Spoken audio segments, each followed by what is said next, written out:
the entire future of Chainsaw Man Part 2 impossible. Denji's girlfriend, the search for power continues, the fight between War Devil and Chainsaw Man, the arrival of the entire Four Horsemen collection and even Naruto. Amazing, brilliant, impeccable. Yes, another Chainsaw Man video, but this time kind of also just want to play around with ideas and talk about a bit of the future of Chainsaw Man Part 2, so spare me a crumb of your time. I was reading a lot of your comments, as I always do, and I was having a fun time kind of just going through the different thought processes of many different people. A lot of you have some very impressive ideas, and it kind of sparked this whole conversation that I wanted to have. The most recent chapter was very simple, but it was filled to the brim emotionally, contextually, thematically as well. It gave us a very full picture and a beautiful introduction to Denji's character, as well as meeting Yoshida for the first time, right? This leaves us in a pretty interesting position in terms of where we go from here. And one of the biggest things that I kind of want to start off with is Denji's girlfriend, right? This whole idea and seeking of approval that Denji's kind of doing, or validation, I should say, at some point I think is going to turn that corner into a full-blown relationship. It sounds really odd when you think of Chainsaw Man as a story, or Denji as a character, but him having a girlfriend, or at least some sort of romantic relationship that is reciprocated the way he wants it, I think is beyond valuable. It does a lot for his character, his emotions, but also heals him quite a bit. Man, you're probably wondering, well, what does he need healing from? Pretty much everything within part 1. His childhood, his early trauma, the loss of his family members being power anarchy, having that quote-unquote peaceful lifestyle taken away from him, even Makima leaving him alone. We've now seen him become a character that's so driven to be seen. It's almost like seeking approval, but he wants to be seen for himself, not as Chainsaw Man, but as the individual underneath, and to be appreciated for that. When it comes to a relationship that can embody that response that he wants, incredibly valuable, endlessly valuable, and it's something that I do think Fujimoto would try to actually build up into. He's played around with the idea of romantic relationships oddly within other stories, Fire Punch specifically, but it's never usually stated. It's kind of more so an idea or an inkling that you actually get that these two characters portionally together, but they never confirm it as being that. So even if he decides to play into it further, with Asa for example, we may not ever get to that end goal of it genuinely being established a specific way. I guess to add to that, the way Denji perceives relationship is going to be a little bit different compared to everyone else. Not only the experiences that he's gone through, but also the connection that he's had with women, men, etc, etc. This is all constantly learning and evolving. So where he personally puts it could be a lot different. Just thinking of the idea that is Asa and Denji and becoming more in tune with one another, I think is a beyond brilliant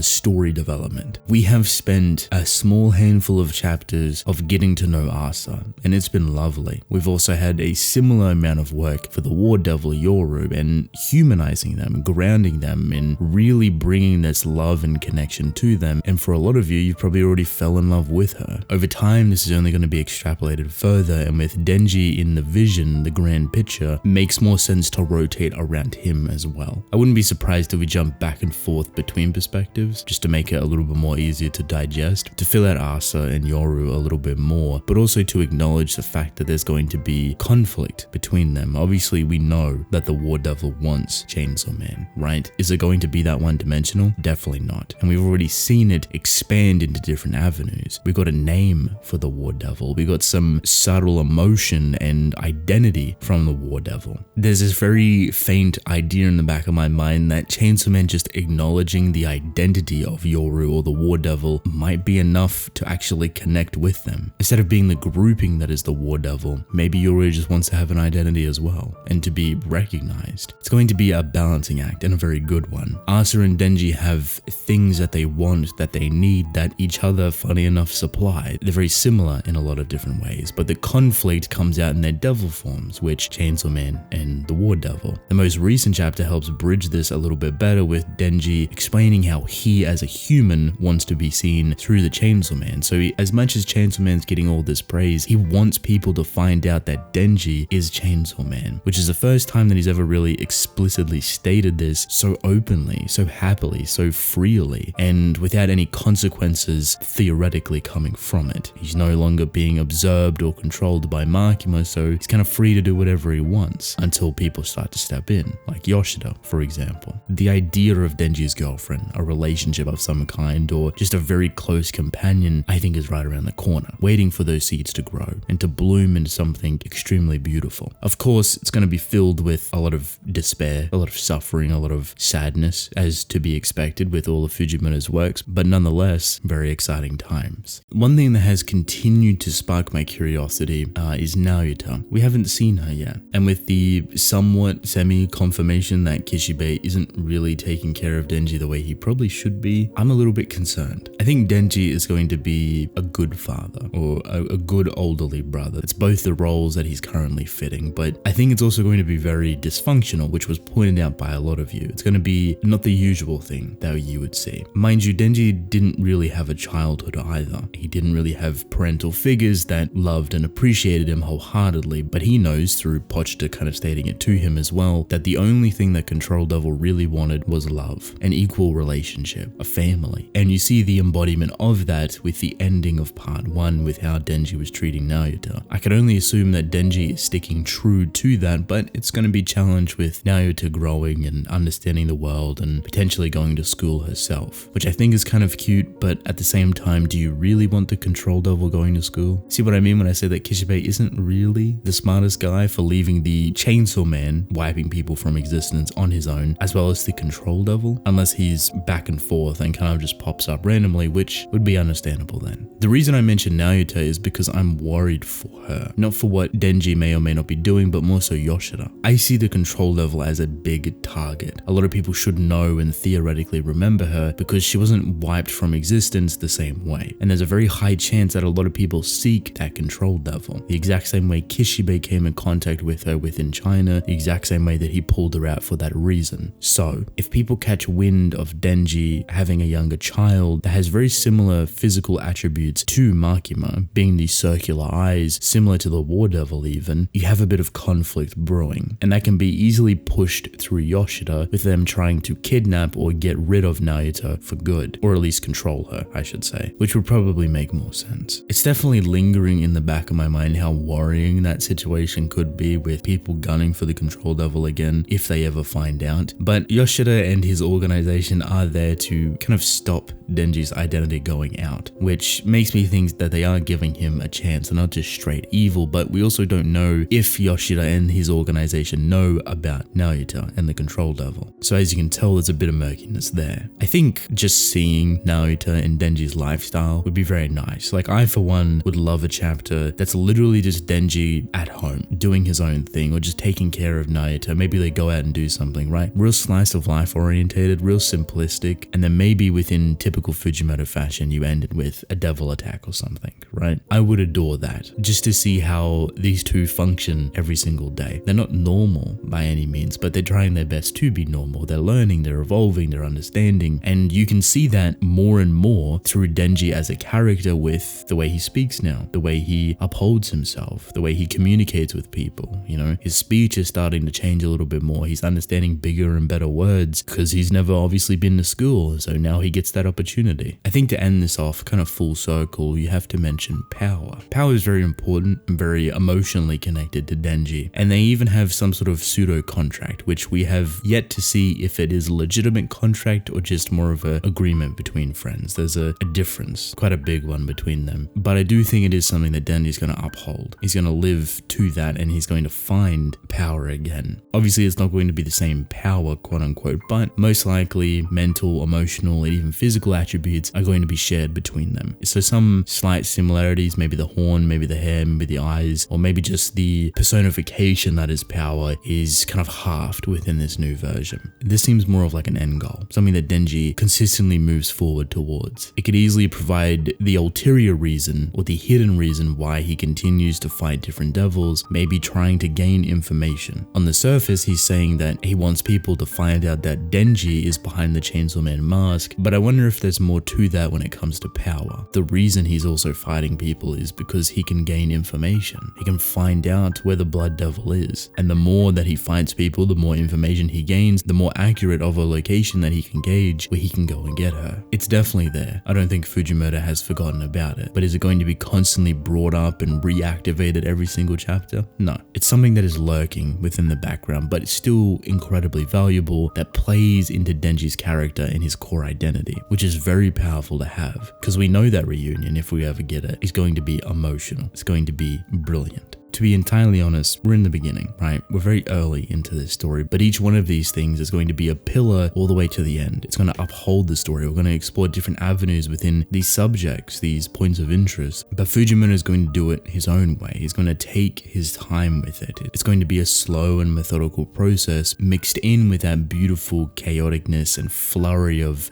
devil fighting and action. All the tools are there at his disposal, and we know he's lining them up very perfectly, but now he's being a bit more sensitive, being a bit more indulging, and really just taking the time to craft the characters the way he wants. I'm loving it, you're loving it, it's a great time, we all love it.